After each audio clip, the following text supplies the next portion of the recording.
Кога се лансира нова генерација на веќе познат модел, очекувано е да се направат интервенции на изгледот што ќе го одвојат од претходната. Барем тоа така го прават европските и американските марки. Сепак јапонците имаат поинаков пристап, давајќи предност на еволутивните наспроти револуционерните промени. Subaru Crosstrek ја задржа силуетата што ја има од самиот почеток и додаде помали фарови и поширок нос.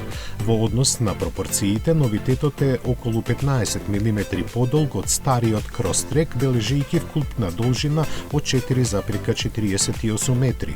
Темната пластика, за да се нагласи теренскиот изглед, се користи повеќе, додека лаковите на тркалата изгледаат речиси идентично со оние на најновиот WRX. Subaru истакнува дека каросеријата е за околу 10% подцврста. Под хаубата на Subaru Crosstrek се наоѓа проверениот пар погонски единици. Тоа се дволитрениот боксер со 152 коњски сили и 2,5 литарскиот агрегат што испомпува 182 коњски сили. За оние што предпочитаат рачна работа, веста дека isfрлен мануелниот менувач може да биде разочарувачка. Секој Crosstrek исклучиво ќе испраќа сила до сите 4 тркала преку Lineatronic CVT менувач. Она што е прескокнато е било која форма на електрификација, барем за сега. Внатре во основниот Crosstrek купувачите ќе го најдат истиот 7-инчен инфозабавен систем од моделот на заминување.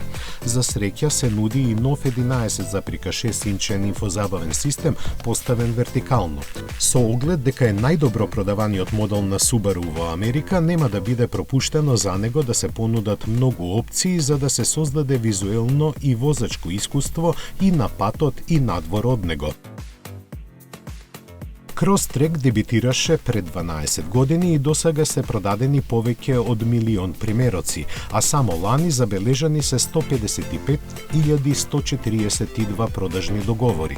Успехот на Crosstrek е благодарение на големиот простор за патници и товар, разновидоста и проодноста проследени со конкурентната цена која започнува од $26,000. За сега нема никакви планови Subaru да го продава Crosstrek во Европа.